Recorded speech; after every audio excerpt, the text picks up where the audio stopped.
রাধে রাধে বন্ধুরা, সবাই কেমন আছো? আশা করি সবাই খুব ভালো আছো। গোপুসোনার আশীর্বাদে আমি অনেক ভালো আছি। আর আজকে দুপুরের ভোগ দিচ্ছি 7 রকমের ভাজা। এখানে আলু ভাজা আর চিচিঙ্গে ভাজা হচ্ছে, এদিকে লাল শাক ভাজা, পটল ভাজা, উচ্ছে আলু ভাজা, কুদরি ভাজা, আরও অনেক রকমের ভাজা দেব। আর এইদিকে আছে ডালটা অলরেডি আমার ওই প্রেশার কুকারে সিটি মেরে সিদ্ধ করে রাখা আছে। আর এইদিকে আছে মিষ্টি আলু মাখা একটু দেবো, আজকে ইচ্ছে আছে। আর এইদিকে আমি দিয়েছি গপুকে গ্লুকন্ডির জলটা আমি দিই, মাঝে মধ্যেই দিই। আর রেগুলার চেষ্টা করি গ্লুকন্ডির জল বা এইদিকে লেবুর শরবত এই জিনিসগুলো দিই, আমপানা দিই। কারণ 11টা থেকে 11টা কি 12টার মধ্যে এই জিনিসটা আমি দেওয়ার চেষ্টা করি, কারণ এটা গপুর জন্য খুবই দরকার। আর গপুর খাওয়া হয়ে গেলে এটা আমিও খাই, তাহলে কী হচ্ছে, ওরও শরীরটা ভালো লাগছে, আমার শরীরটাও ঠিকঠাক থাকবে। তাই তোমরাও কিন্তু গপুকে এরকম দুপুরবেলার দিকে 11টা কি 12টার দিকে এরকম শরবত, ঠান্ডা ঠান্ডা শরবত করে দিও, দইয়ের লস্যি দিও, ওর শরীরটা খুব ঠান্ডা থাকবে। ও তো গাটা খুব গরম হয়ে যায়, তোমরা তো জানোই। আর এইদিকে সবজিপাতি সব রাখা আছে, আমার এদিকে রান্না চলছে।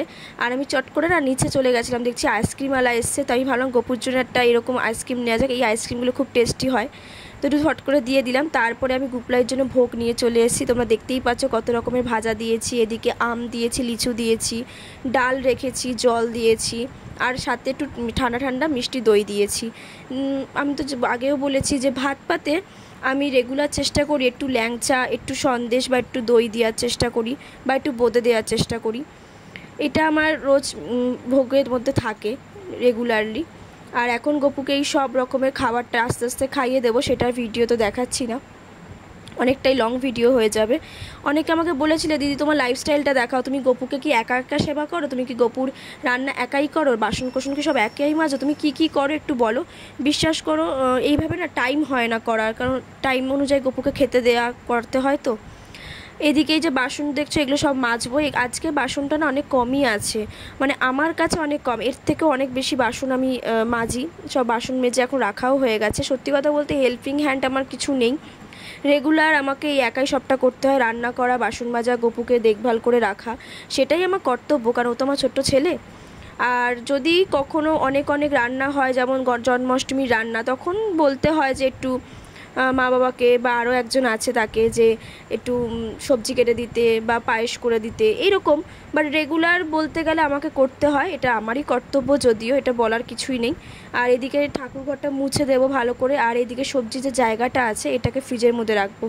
আমার খুব ইচ্ছে তোমাদের একদিন মিনি ফ্রিজের ভেতরটা কীভাবে কী জিনিস রাখছি দেখাবো। তোমরা অনেকে বলেছো মিনি ফ্রিজ নিলে, অথচ মিনি ফ্রিজের ভেতরে কীভাবে কী জিনিস রাখছো গপু, সেগুলো দেখালে না।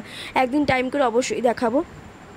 আর এইখানে যে বাসনগুলো দেখছো ছিল, এই বাসনগুলো এখান থেকে নিয়ে ভালো করে গুছিয়ে আমার বাসনের যে খাটের নিচে বাসনের র্যাক আছে, সেখানে আমি রেখে দিয়েছি। এগুলো সব গুছিয়ে রাখতে হয়। আর এই সব টাইম করতে করতে, মানে কাজ করতে করতে না টাইম হয়ে ওঠে না রেগুলারইভাবে ব্লগ করা। আর গপুকে তো এখানে নেই, তোমরা দেখতেই পাচ্ছ। গপু কোথায় গেছে? টিভি দেখতে। ও রেগুলার খাওয়ার পর এখানে ওকে বসিয়ে দিই, ও টিভি দেখে।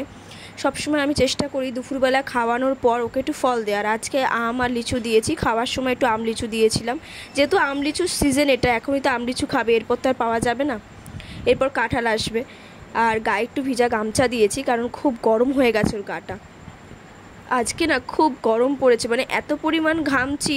আমাদের কলকাতার টেম্পারেচার 38, বাট হিউমিডিটি হচ্ছে 62।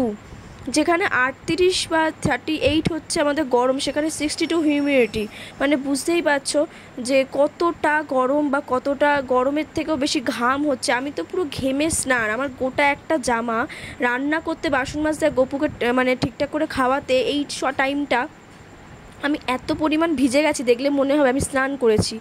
হ্যাঁ, এত পরিমাণ গরম। ঠিক আছে, আমি এবার আমার টুকটুক করে সব কাজগুলো আস্তে আস্তে করি, এখন অনেক কাজ বাকি আছে ঠাকুর ঘরে। আবার একদিন ছোট্ট একটা এরকম ব্লগ নিয়ে হাজির হব। সবাই ভালো থেকো, সুস্থ থেকো। রাধে রাধে বন্ধুরা, জয় গোপাল।